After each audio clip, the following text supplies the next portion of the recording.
Peggy 3.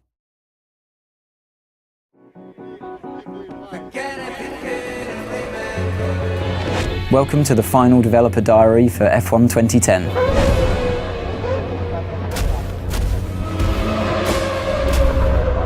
At the beginning of the game, you don't start off as a test driver, you start off as a driver that's managed to secure a seat in a team at the beginning of the year. You know, in the real world, before you go to a track, before you start the season, you're fully aware with your team what the expectations are. Depending on the kind of difficulty level that you've selected, that determines the teams that are open to you at the beginning of the game.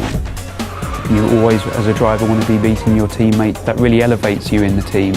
It also alerts the other teams to your ability. The garage is a key location in the game. You've got your animated crew working on your car, your race engineer feeding you intel.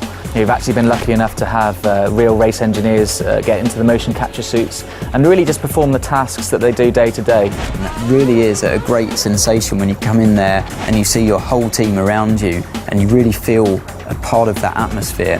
When you talk to teams and you talk to drivers, they don't actually do the level of car setup work you would normally see in a racing game. You're not going there with the wrong gear ratios, with the wrong aero for that circuit. It's up to the driver to just finally tweak the car to your style, not to make drastic changes. The expectations from the driver playing the game are the same as what they would be in real life, given your machinery. You know, at the end of the day, the teammate that you have is the only direct competition that you'll have through the whole season. There's a strange balance of having to work together, but also a desperate competition. Where it gets a little bit personal is when it comes to events like qualifying and the race, definitely, where you're just out there to beat him no matter what. Your agent, the media and the paddock itself are your feedback mechanism for how well you're doing in the game. The paddock themselves vary location to location. We've got Knight Paddock in Singapore, Melbourne's built in a park, and you're going to see the key buildings.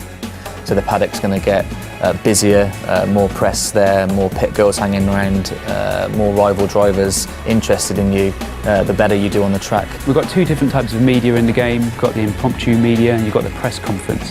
When you speak to the characters in the press conference, it's usually about your race weekend performances. They're not so sensationalist. It's an easier ride for you, definitely, but it's still a moment of celebration. Impromptu characters hanging around the paddock lane, they're always willing to take your first comments when you come out of practice qualifying and race. The hardest thing, I think, is that if you've had a bad result, then you have to speak to the media and you have to remain calm and always say the right thing. You have to be a little careful of what you say to the media. Sometimes you'll say things in the heat of the moment. You're the only one that you can blame at the end of the day if you slip and open your mouth and say something you shouldn't have. When you finished on the podium, it's 1, 2, 3. You can tell the press conference characters all about the race weekend.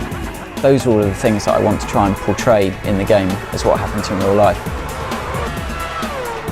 Way beyond any computer game I've ever played before.